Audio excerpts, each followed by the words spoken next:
Mifaliana indray ry mpiara-mianatra lesy sekoly sabata no hiatranonay aminao amin'izao sabata izao. Sabata amin'ny fendohan'ny telo volana vaovao indray. Ampifaliana no iaonanay menada amintsika rehetra rehetra ary hanonana ny fiadanan'ny tompo aminao sy ny ankohonanao. Milohan'ny andiniantsika ny lesy sekoly sabata dia andeha hiaraka hivavaka isika. Andriamanitra rainay any an-danitro misaotra anao indray zahay. Fa noho ny fahasoavanao dia tafaraka, tafahoana indray amin'ny alalan'ity fiarahana mandinika ny lesy ny sekoly sabata ity. Mamela ny helokay sy ny tsy fahatanteranay rehetra. Aoka mbo vita fihavanana aminao zahay, ka raha andinika izany lesona izany dia aoka ny fanena masina no hitarika anay ka hampianatra anay ny teninao. Mitahiny mpiara-mianatra rehetra, mitahiny mpiaino tsirairay avy, tononona sy angatana ny vavaka aminarany Jesosy. Amen. Amen. Valy miarabanao amin'ity androany ity amin'ity telo volana ity sika dia hiresaka amin'ny hoe mitombo amin'ny fifandraisana amin'Andriamanitra. Raha mbola tsy nahazo retaridalana ianao dia atovy niezaka izay ahafahanao mahazo azy any amin'ny dépositaire akaiky anao na any amin'ny Templite Adventiste Somanandrariny. Fa ny lesona voalohany ny rahantsika mandinika amin'ity androany ity dia ny hoe miatrika ny tena zava-misy marina. Inona ny tena zava-misy marina ary ahoana ny fomba hiatrehana azy? Misy andinina nefa aloha atao tadidiana. Andeo ataontsika izay andinina atao tadidiana izay. Amin'ny Jaona 10:17 amin'ny anaran'i Jesosy manao hoe tahaka ny tiavany indray ahy no ny tiavako anareo. Tomoera ny fitiavako ianareo. Isaorantsika Andriamanitra ny amin'izany andinina atao tadidiana izany araka ny teniko tany am-piandohana hoe ny loha hevitrevintsika amin'ny telo volana ity dia hoe mitombo amin'ny fifandraisana amin'Andriamanitra. Mila mitombo izany isika io. Tsy tokony hijanona. Mety hoe efa ela no niaranao tamin'Andriamanitra, nahafantaranao momba an'Andriamanitra. Ngamba efa maro ny taridalana efa nivakianao kanefa tsy mametraka ny fifandraisana amin'Andriamanitra hoe tena mitombo izany fa isan'andro dia mila ampitomboana ny fifandraisantsika amin'Andriamanitra. Petraka mpanotaniana hoe ahoana tokoa no hamaritanao ny fifandraisanao amin'Andriamanitra amin'izao fotoana izao? Velona sy matanjaka tsara ve? Tena mafiorina tsara ve? Efa mba nanontany tena ve ianao raha toka atao hoe amin'izao fotoana izao Jesosy mamanontany milaza izay momba fifandraisanao aminy? Inona mba zavatra lazainy Jesosy aminao? Mety hiteny izy manao hoe tena efa mafiorina tsara ka. Mety hiteny koa izy manao hoe tena efa nihamafy kokoa tamin'ny lasa. Kanefa androany dia tombontsoantsika indray ny mbola mandinika ny tenin'Andriamanitra. Ho zaraintsika roa ny diniky fanaovantsika eto androany dia ny hoe niafatra Andriamanitra ho ahy sy ho anao. Ary ny faharoa dia hoe ny fahamarinana ny zava-misy, izany hoe inona marina no tena zava-misy. Andeha hojerevantsika voalohany niafatra Andriamanitra mba ahafantarantsika ny zavatra tena misy. Ka ao amin'ny bokin'ny Apokalipsy no iangatsika amin'ny Apokalipsy 3 ka manomboka ny 9:20 dia mitantarany amin'ilay fiangonana fafito amin'ilay fiangonana fito. Ny fiangonana fito moa dia mampiseho ny toetra ny fiangonana manerana izao tontolo izao izay nanomboka tamin'ny andron'ny apôstôly sy amin'izao androntsika ankehitriny izao. Fa ny eto dia ho an'ny afatra ho an'ny Laodikia.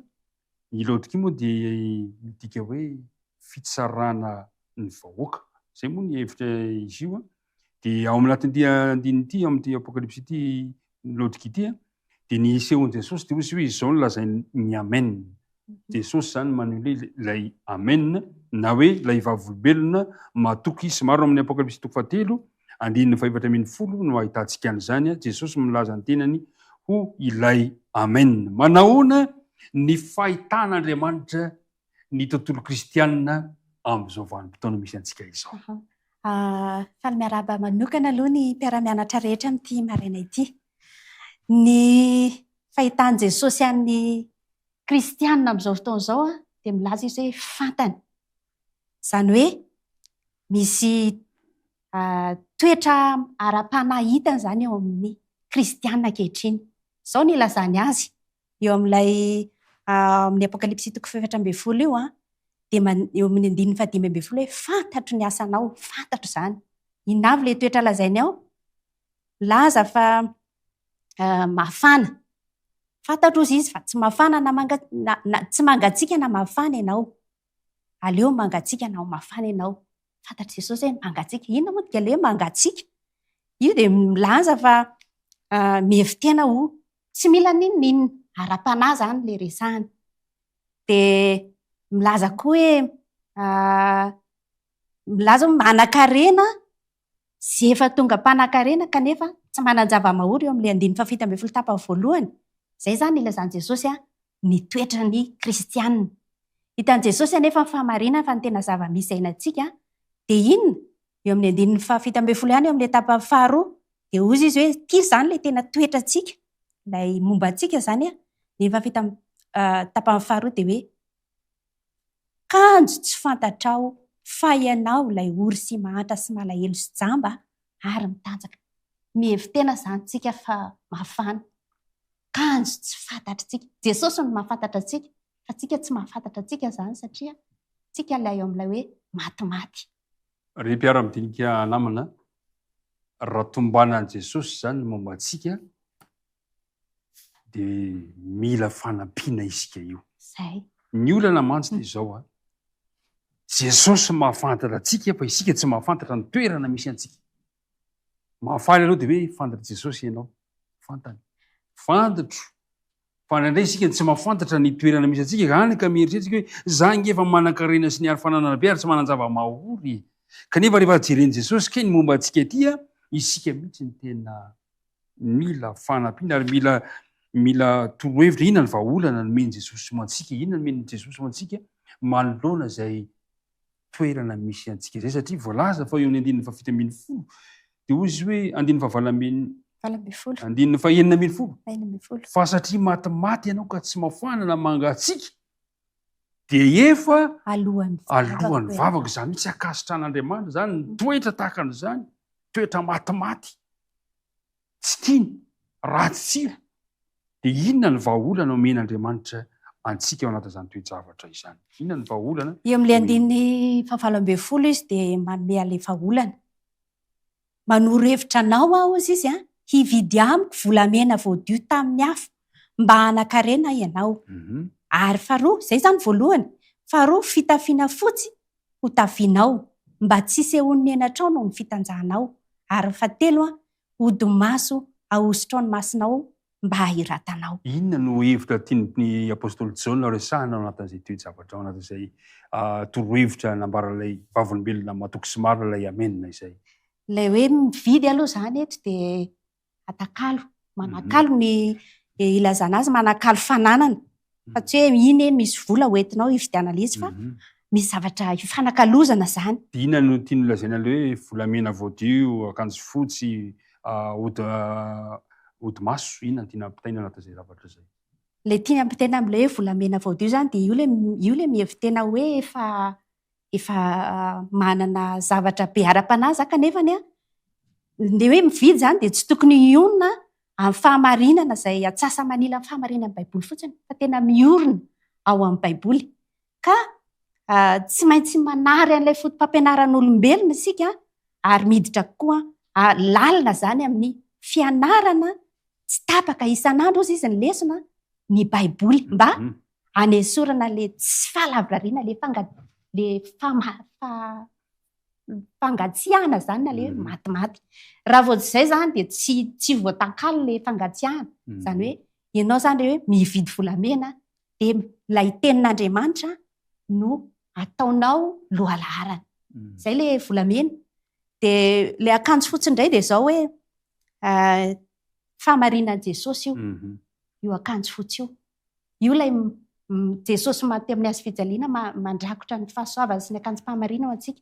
Izany hoe mila manakalo an'ilay tsy fahamendrehantsika zany tsika amin'ny fahamarinan'i Jesosy. Mibebaka. Ary ny fahatelo dia hoe odi-maso. Io odi-maso io raha tsy eo ilay fanahy masina nampy antsika amin'ilay dingana roa voalohany teo dia tsy ho tratra ilay izy. Ry mpiara-mianatra namana, fantatra Jesosy ny toerana misy azy, ny toerana misy antsika olombelona dia nomena antsika ny torohevitra.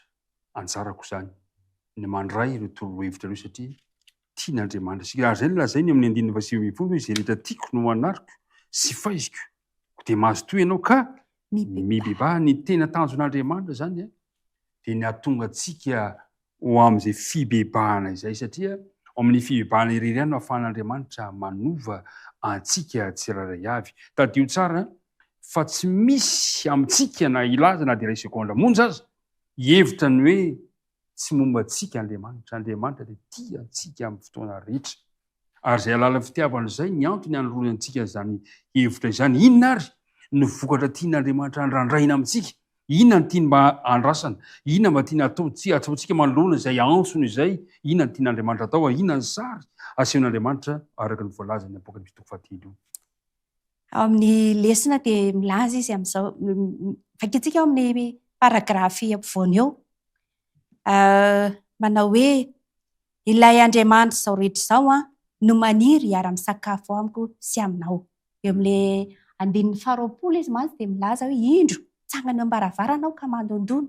Fakitsika kely izay raha misy mihaino feko ka mamony varavarana dia hiditra ao aminy aho ka hiara-misakafo aminy ary izy amiko. Mandondona eo ambaravarana izany Jesosy, miandry ampaharetany Jesosy.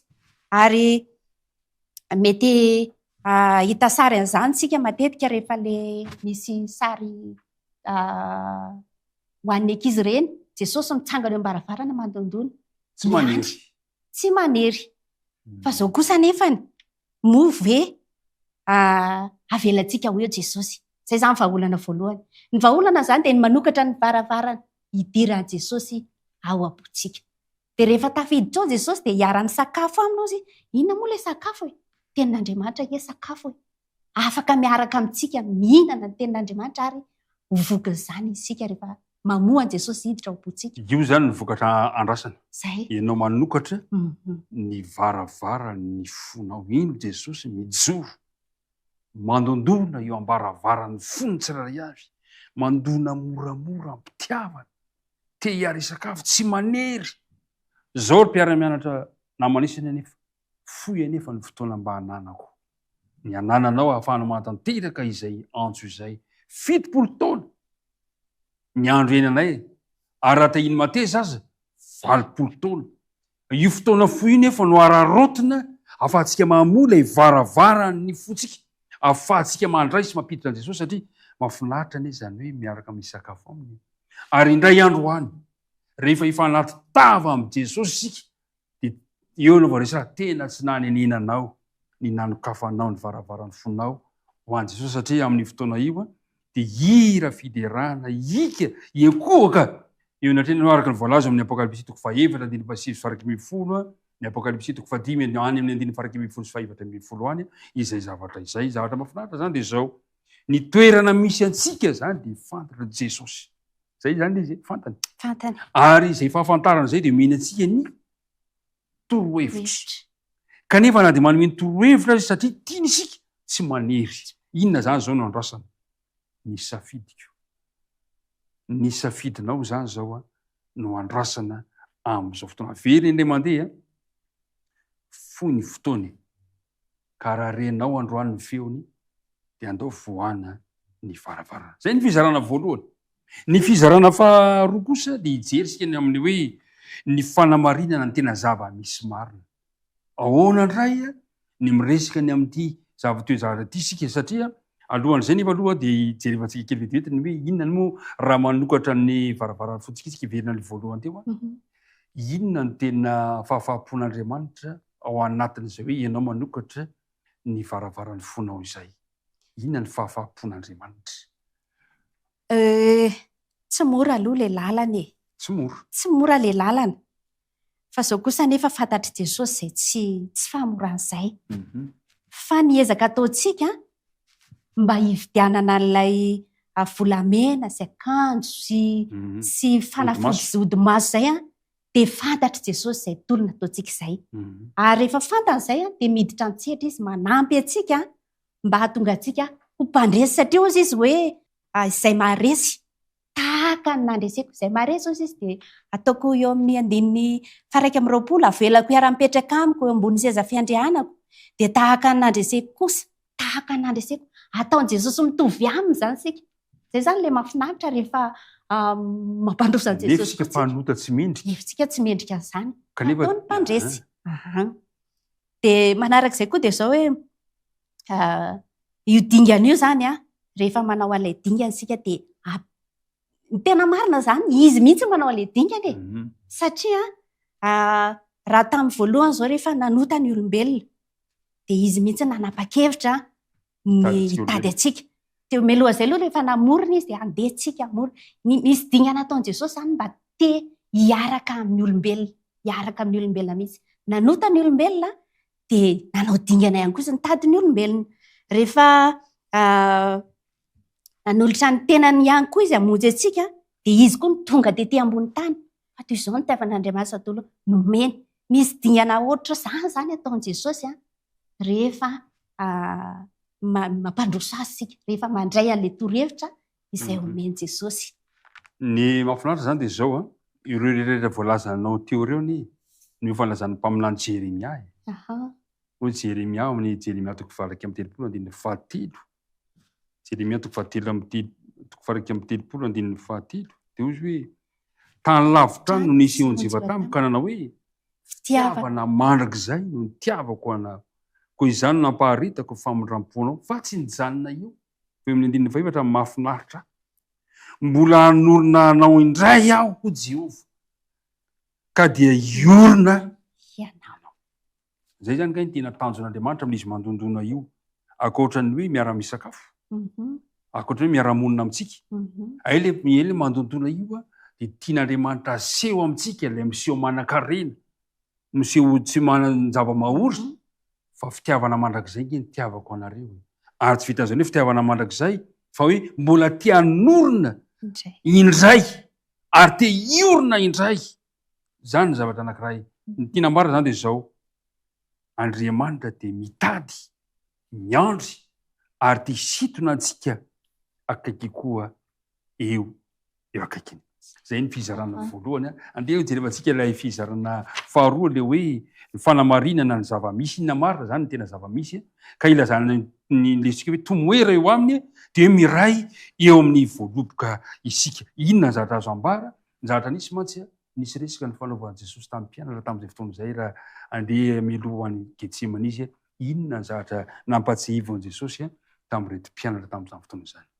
Ao amin'ny Jaona 10:20 voalohany hatrafaraka amin'ny folo misy an'izay resaka ny fanaovan'i Jesosy izay tamin'ny mpianany. Fanoharana any amin'ny voaloboka izy io. Fanoharana any amin'ny voaloboka sy ny sampany. Dia tantarain'i Jesosy teo aminy hoe izao ny voaloboka ianareo ny raiky no mpamboatra. Tantarainy tao zany makasika an'izay hoe fifandraisan'ny nanehoany amin'ny hoe izy no voaloboka dia misy fifandraisana maro isan-karazany izay ahatonga izany voaloboka izany amoa. Raha jerena mantsy ny tantarany hoe manahoana marina moa io voaloboka io rehefa maniry dia izy io rehefa tonga ny ririnina dia maina. Ary rehefa tonga indray ny fotoana izay maina mampafana ny tany hiritsahan'ny orana dia ratsanana ho an'ny mpamboly voaloboka zany ratsanana izy io rehefa ririnina rehefa le maina iny. Kanefa kosa rehefa tonga io fotoana io tsy hoe rantsanany tena miala tanteraka fa misy fotony ihany eo. Dia rehefa tonga indray ny fotoana izay irotsahan'ny orana dia maniry. Izany hoe ilay fakany eo ambany eo zany mandray ny tsirokazo dia miakatra makany amin'ny sampany ary arakaraky ny rano voaraina io mampiroborobo aingana ilay tsimoka izay mamoa ary mahatonga voa maro amin'izay. Ohatr'izay zany aloha ilay sary anankiray voaloboka zany. Dia ohatr'izay koa ilay ataon'i Jesosy rehefa niresaka tamin'ny mpianana izy. Ireo mpiara-mianatra namana amin'ity sabata ity zany ny tena zava-misy marina amin'ny fanarahantsika an'Andriamanitra dia tiany Jesosy mihatsapahantsika fa izy ny tena voaloboka, ny iray ny mpamboatra ary isika no sampana tiana n'inona nefa isika tiana amoa. Ary zay le eto amin'ny taridarantsika amin'ny pejy 10 ny taridarantsika le tomoera miverina indimy manko tomoera io amin'ny teny amin'ny Jaona 10:20 amin'ny 4 tomoera amiko ary izaho ho aminareo. Ny faharoa dia amin'ny 7 raha miray amiko ianareo ka mitoetra ao anatinareo ny teniko. Dia ny fahatelo 7 tahaka ny tiavany ray ihany no nitiavako anareo tomoera amin'ny fitiavako ianareo. Dia ny fahefatra andin'ny fafolo raha mitandrina ny didiko ianareo dia hitoetra amin'ny fitiavako. dia ny fahadifarany tahaka ny tandremako ny didiny raiko sy ny hitoerako amin'ny fitiavana. Tiana tenenina zany le hoe mitoetra ty zany a dia tena tsy ambaratelo ny fifandraisana amin'Andriamanitra. Io no tena tokony zava misy marina eo amin'ny fiainantsika. Mitoetra, inona moa le tena hoe mitoetra? Misy zavatra maromaro hoe ny mitoetra izy dia zao velona amin'ny fifandraisana amin'ny Jesosy. Zay ny lazain'ny lesika hoe mifandray. Dia ny fifandraisana amin'ny Jesosy koa dia ozy izy hoe ny fanehoantsika zany eo amin'ny fiainantsika andavanandro. Ny mitoetra amin'ny Jesosy izy dia ny fitandremantsika ihany koa, ny didiny. Ny fitoerana amin'ny Jesosy dia zao manaiky lefitra eo ambanin'ny fitantanany. Raha derena zany dia hoe le mitoetra zany tsy hoe fiangaviana izy io fa tena baiko tokony ataontsika io mitoera ao amin'ny Jesosy. Satria raha nandinika le fanazavanao teo amin'le resaka hoe momba ny voaloboka dia tena ay zany zava-doza le miala amin'ilay fototry ny voaloboka. Satria inona zavatra mitranga maina dia malazo ary ny fiafarany dorana. Fa ilaintsika zany mifikitra mandrakariva ao amin'ny Jesosy izay le hoe mifandray amin'ny Jesosy. Napiko kely an'izay dia zao hoe indraindray raha ohatra ka miala kely zany, raha ohatra miala kely amin'ilay voaloboka le sampany dia mety ho velona kely ihany fa tsy maintsy maty ihany ny farany. Dia isika izay asain'i Jesosy mitoetra ao aminy io zany marina hoe baiko. Fa mafitiavana azy koa zay le taty aloha taty tia mandrakizay mba miangavy koa izy, miangavy koa izy ny ahatonga antsika hitoetra ao aminy. Dia ozy izy hoe eo amin'le andininy Jaona voalohany toko 5 andininy 7 dia milaza izy hoe fa izao izy ho fitiavana an'Andriamanitra dia ny hitandremantsika ny didiny dia eto hoe sady tsy mavesatra ny didiny. Izany hoe tsika zany dia afaka ny hitoetra ao amin'ny Jesosy mihitsy noho izany fiangavy izany satria tsy ataon'i Jesosy mavesatra ho antsika ny mitoetra miaraka aminy. Zavatra misy zany dia zao hoe fotoana mety zao ary zay le andinina atao tadidiny tahaka ny tiavany ray ahy no ny tiavako anareo. Fantatsika tsara ny fitiavan'Andriamanitra ray an Jesosy, ilay zanany, ilay Andriamanitra zanaka. Dia hoy tahaka ny tiavany ray ahy no ny tiavako anareo dia ahoana ny toyiny? Tomoera amin'ny fitiavako ianareo. Ny fitiavan'i Jesosy zany no fatorana mafy indrindra ahatonga antsika anakaiky azy. Ny fitiavany tokony ho raisiko, tokony ho tsapako, tokony ho tsapantsika mandrakariva eo fiainantsika zany ny fitiavan'i Jesosy mba hahatonga antsika hifikitra eo aminy. Andeha ary hojerevantsika ilay hoe ahoana ny torohevitra farany no mihinantsika ny tena zava-misy farany satria fantatsika tsara fa tsy mora nefa zany hoe mitoetra amin'ny Jesosy zany amin'ny maha-olombelona atsika. Inona no tena fisakana mahatonga antsika tsy fandray aminy? Ozy hoe ny taritalantsika dia nilaza izy hoe ny rotorotom-piainana, ny enta-mavesatra amin'ny fiainantsika. Zao nefa zara tokony isy tokony mba ho fitimby-famaly le fitiavany. Raha tiantsika fantatrao fitiavan'Andriamanitra anao dia tokony tia azy ianao amin'ny lalàna fifandraisana, amin'ny lalàna fitandremana ny didiny. Zay ny zavatra anankiray. Asa inona re no vahaolana omena antsika manoloana zay toe-javatra izay? Vahaolana dia zao hoe jerentsika ny Jaona toko 7:10. Jaona toko 7:10 dia milaza izy eo amin'ny andininy 7:10 manao hoe ny fanahy famarinana izay tsy azo izao tontolo izao raisina satria tsy hita na fantana fa ianareo no mahafantatra azy satria mitoetra aminareo izy ary ao anatinareo. Eto izany ilay fitoerana ao amin'ny Jesosy indray zany dia anehoana fa ny fanahy masina. Fanahy masina io zany no azahoantsika mifandray tanteraka amin'ilay tena voaloboka. Zavatra ilaina zany le fifandraisany satria hitantsika amin'ny fitantarana nazavana ilay voaloboka hoe mandray indray tsiro ilay fotom-boaloboka dia iny fa mipotra tsikelikely amin'izay ireo sampana maro samihafa.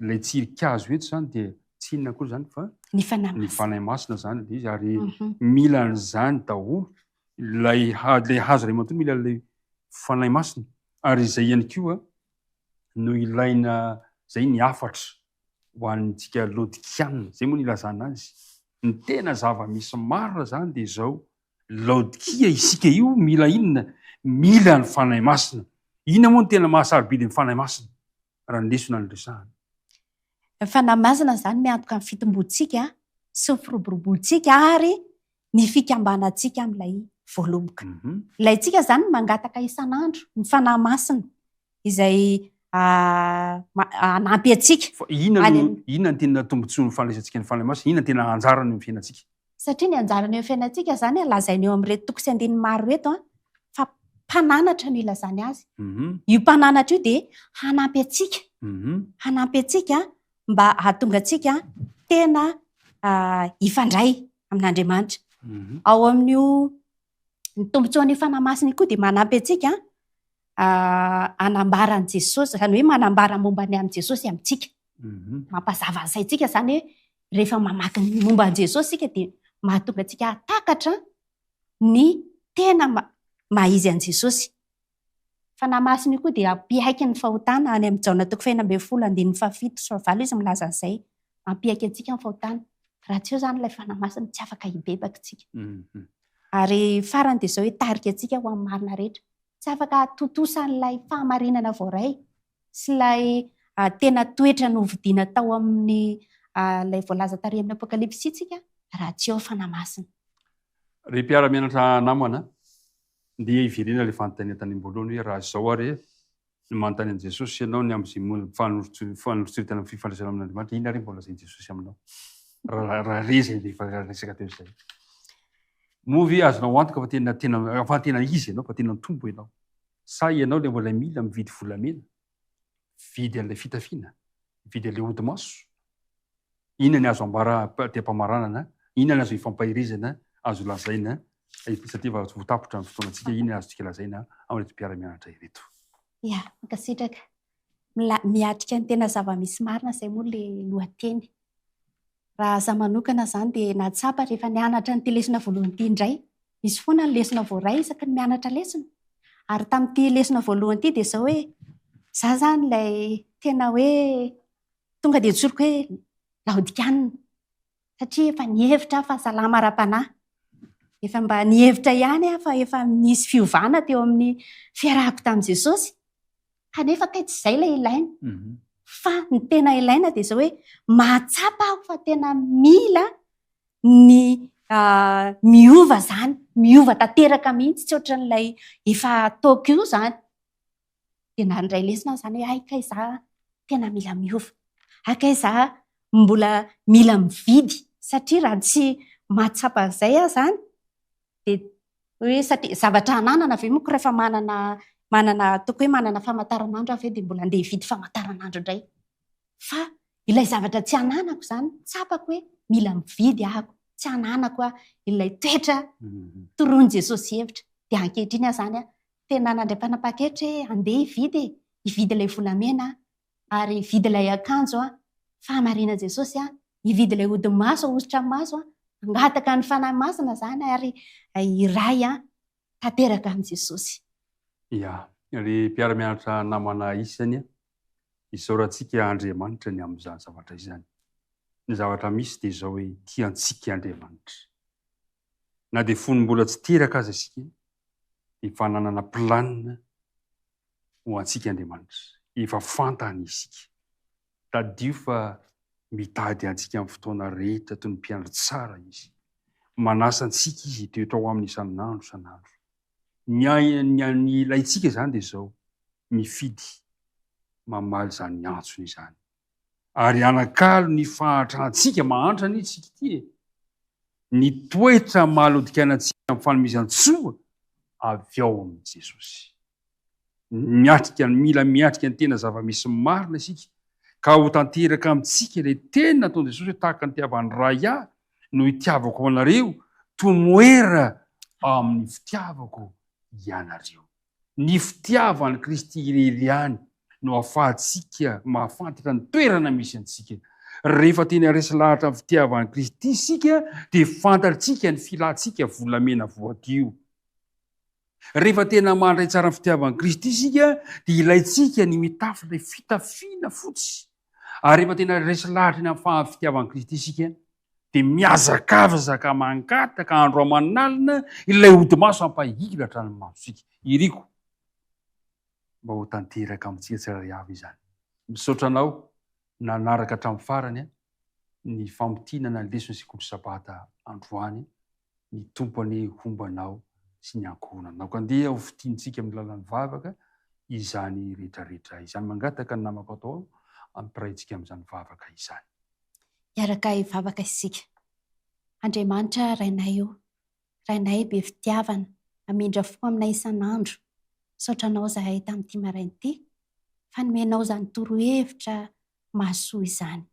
Saotra noho ny anoronao hevitra anay, mba hiala amin'ny toetra matimatinay, fa tena hividy aminao ny volamena voadio, ny akanjo-pahamarinanao Jesosy, ny odi-maso izay ampahiratra masonay dia mifanahy masina isan'andro. Tompo, toavy sy tanterao aminay izany, mba ho tanteraka amin'ny fiainanay ary maniry izahay, ny toetra aminao, ahatonga anay tena iray tanteraka aminao. Ary rehefa izany no tanteraka, dia mino sy matoky izahay fa ho avy ianao handray anay eny amin'irao ny lanitra amin'ny fotoana izay ahatongavanao. Tompo, fanirinay izany koa dia tanterao aminay. Hamindra fony amin'ny tsy fahatanteranay tamin'ny lasa rehetra ianao. Hamela ny elokay ianao Jesosy io, ary irina indrindra amin'ity maraina ity ny hanamboaranao anay, ahatonga anay ho handray izany lesona izany. Dia isaraketo izay ankehitriny, fahasoavana sy ny fitahinao ho amin'ny mpiara-mianatra tsirairay avy, ary azoto hianatra izany teninao izany izay isan'andro isan'andro. Fatononay ny vavaka noho ny amin'ny anaran'i Jesosy. Amen. Amen.